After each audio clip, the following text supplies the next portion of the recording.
हाय, आप सभी को प्रणाम और बोले विभा में आप सबका हार्दिक स्वागत और अभिनंदन। मैं विभा रानी और आज आपके सामने फिर से थिएटर की कुछ बातें लेकर के आई हूँ। हुआ ये है कि पिछले दिनों मैं अरुणाचल प्रदेश गई थी, अरुणाचल प्रदेश के लिटरेचर फेस्टिवल में शामिल होने के लिए। और वहाँ मेरा सत्र था रंगमंच, और रंगमंच का कि साहित्य और रंगमंच की आपस में साझेदारी और किस तरह से हम साहित्य को थिएटर में लेकर आ सकते हैं। हमारे साथ हमारे और दो एक्सपर्ट थे, और उनके साथ हमने जब बातचीत की और उनके साथ जब हमने अपने से पहले से योजना बना ली, और योजना बनाने के बाद कि हाँ, हम किस तरह से बातें करेंगे ताकि हम ज़्यादा से ज़्यादा हम जो हमारे वहाँ पर ऑडियंस रहेगी उनको हम दे सकेंगे। और हमें बड़ा अच्छा लगा, बड़ी हैरानी भी हुई कि वहाँ बहुत सारे स्टूडेंट्स थे जो बिल्कुल छोटे छोटे स्टूडेंट्स थे, स्कूल के स्टूडेंट्स थे, और उसके साथ कुछ कॉलेज के स्टूडेंट्स भी थे।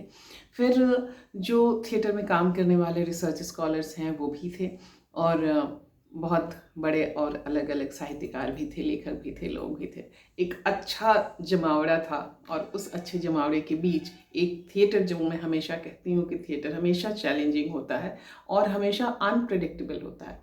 आप सोच करके आए और होता कुछ और है,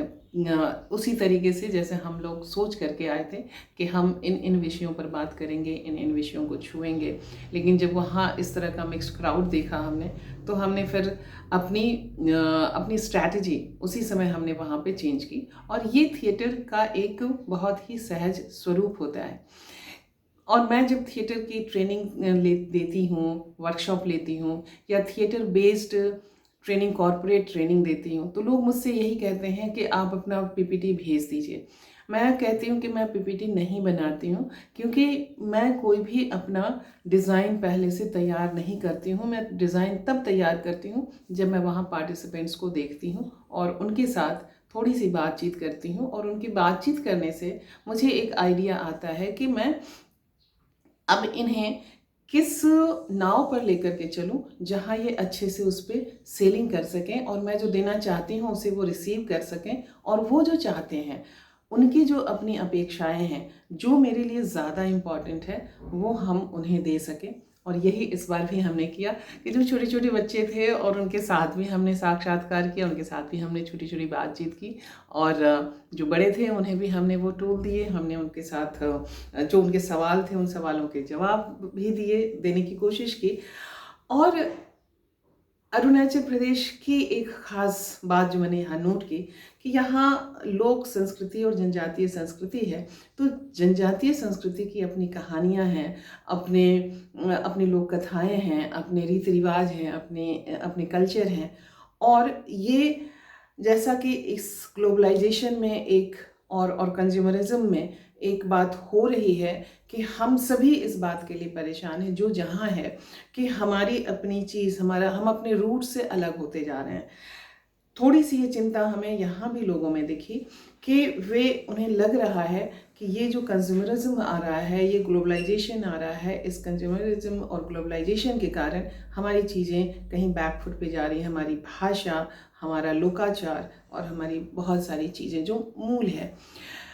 मुझे लगा कि हाँ, इसे थिएटर के माध्यम से भी एड्रेस किया जा सकता है, और देखें आगे हम क्या कर सकते हैं। लेकिन मैं जो इस जो अपने सत्र की बात, सेशन की बात कर रही हूँ, उस सेशन के बारे में मैं आपसे क्योंकि लोगों ने वहाँ पर वो सवाल भी किया था कि हम अपने यहाँ के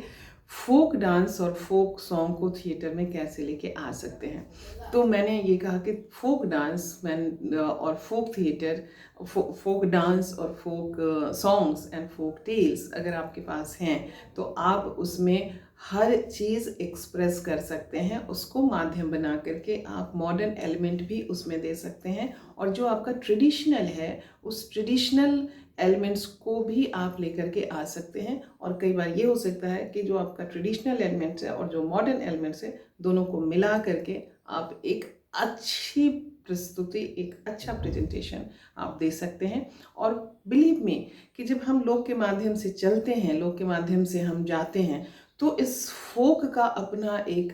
अपनी एक सुगंध होती है, अपनी एक समझ है, अपनी एक ताकत है और अपना एक उसका एक प्रभाव है। और उस प्रभाव को हम महसूस करते हैं जब हम उसे थिएटर में लेकर के आते हैं। मुझे याद है कि जब मैंने नौरंगी नटनी नाटक किया था, तो उसकी कहानी एक सीधी सादी आम कहानी है, जिसे मैंने राजस्थान की चंदा बेड़ी से उसको प्रभावित किया, उससे उसका उत्स माना, उसके रूट्स माने। और मैं चूँकि बिहार से हूँ, मिथिला से हूँ, तो मैंने बिहार और मिथिला के जो अलग अलग फोक एलिमेंट्स हैं उसको मैंने उसमें डाल करके वो एक प्ले तैयार किया, जो यूट्यूब पे भी है, आप देख सकते हैं। कहने का ये मतलब है कि थिएटर बहुत ही एक्सपेरिमेंटल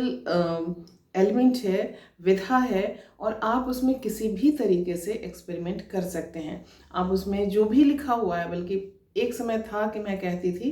कि थिएटर के लिए करने के लिए नाटक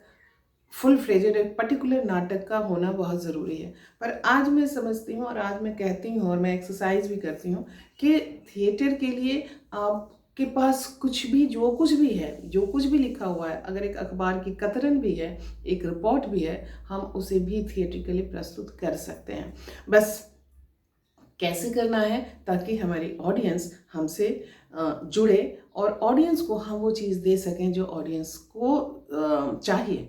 तो इसलिए थिएटर के अलग अलग स्वरूप को जानने के लिए आप हमारे पास भी आ सकते हैं। हमारी ऑनलाइन क्लासेस भी चलती हैं, हमारे थिएटर के वर्कशॉप्स भी चलते हैं, और हम नॉर्मली हम इनवाइटेड वर्कशॉप्स और ट्रेनिंग करते हैं। और थिएटर बेस्ड हमारे कॉर्पोरेट ट्रेनिंग भी चलते हैं, जिसमें हमारा मकसद ये होता है कि थ्रू थिएटर हम लोगों को बताएं और समझाएं कि आप किस तरीके से लिटरेचर को अपने से जोड़ सकते हैं और सोशल इश्यूज़ को अपने से जोड़ सकते हैं। तो ये बात मैंने यहाँ इस थिएटर के सेशन में, अरुणाचल लिट फेस्ट के सेशन में मैंने देने की कोशिश की, और मुझे बहुत अच्छा लगा कि तमाम लोगों ने, इंक्लूडिंग जो छोटे छोटे बच्चे थे, बिल्कुल स्कूल गोइंग 4वीं 5वीं 6वीं के बच्चे थे, उन लोगों ने भी उसे बहुत रिसीव किया। और सबसे ख़ास करके जब हमने उनके साथ कुछ एक एक्सरसाइजेस किए, उनको कुछ अपनी बातचीत करते हुए हमने कुछ थिएट्रिकल फॉर्म दिखाए, थोड़ा सा परफॉर्म किया, तो उन्हें बहुत ही अच्छा लगा। और चलते चलते हमने उनके साथ एक, हमेशा जो मैं करती हूँ एनर्जाइज करने के लिए, यहाँ मैं आपको भी कह रही हूँ कि अगर आप थोड़ा सा भी लो फील कर रहे हो तो आप आइए और हमारे साथ ये एक्सरसाइज कीजिए। खड़े हो जाइए, कभी मैं खड़ी होंगी तो मैं आपको दिखूंगी नहीं, तो आप खड़े हो जाइए, अपने दोनों हाथों को यूं यूं यूं यूं यूं ऐसे करके जितना आप झटकार सकते हैं, जितनी तेज़ी से झटकाइए, और वो उसको नीचे से बिल्कुल पैर के पास से उसे झटकारते हुए आइए और एकदम उसे ऊपर लेकर के जाइए, और ऊपर लेकर के, और इसमें आप बोलेंगे ओ, ये मैं बहुत धीमे धीमे बोल रही हूँ, लेकिन जब हम इसको बोलते हैं तो पूरी तरीके से यहाँ से आवाज़ बहुत ज़ोर से हो ऐसे करके बोलते हैं। तो आपको जब भी कभी आपको लगे कि आप मन थोड़ा सा लो हो रहा है, थोड़ा सा कुछ अच्छा नहीं लग रहा है, या हम खुद भी अपने आप को परेशान फील कर रहे हैं, तो कुछ मत कीजिए, बस नीचे झुकिए, खड़े हो जाइए, नीचे झुकिए और हाथों को जोर से झटकारते हुए, और जितनी आप इतनी तेज़ आवाज़ में बोल सकते हैं उतनी तेज़ आवाज़ में करते हुए हो, ये 3 बार आप करें, और उसके बाद आप देखेंगे कि आपको कितना अच्छा लगता है। जब मैंने बच्चों को देखा, उन सबके चेहरे पे यूं ऐसे ऐसे स्माइल थी, तो मुझे बहुत अच्छा लगा। तो चलिए फिर कभी और मिलते हैं, आपसे बातें करते हैं, और चलते चलते फिर से रिक्वेस्ट करते हैं कि अगर अभी तक आपने हमारा चैनल नहीं सब्सक्राइब किया है तो हमारा चैनल सब्सक्राइब कर लीजिए, लाइक कीजिए, कमेंट कीजिए, शेयर कीजिए, और बाय मी अ कॉफ़ी के लिंक पर जा करके आप हमारे लिए कम से कम एक कॉफ़ी, या ज़्यादा से ज़्यादा आपकी जितनी मर्जी, जितनी श्रद्धा, आप हमारे लिए कॉफ़ी खरीद सकते हैं। तो फिर चलिए हम किसी और दिन किसी और विषय पर आपके साथ मुखातिब होंगे। तब तक के लिए हमें आज्ञा दीजिए। नमस्ते, बाय, शब खैर।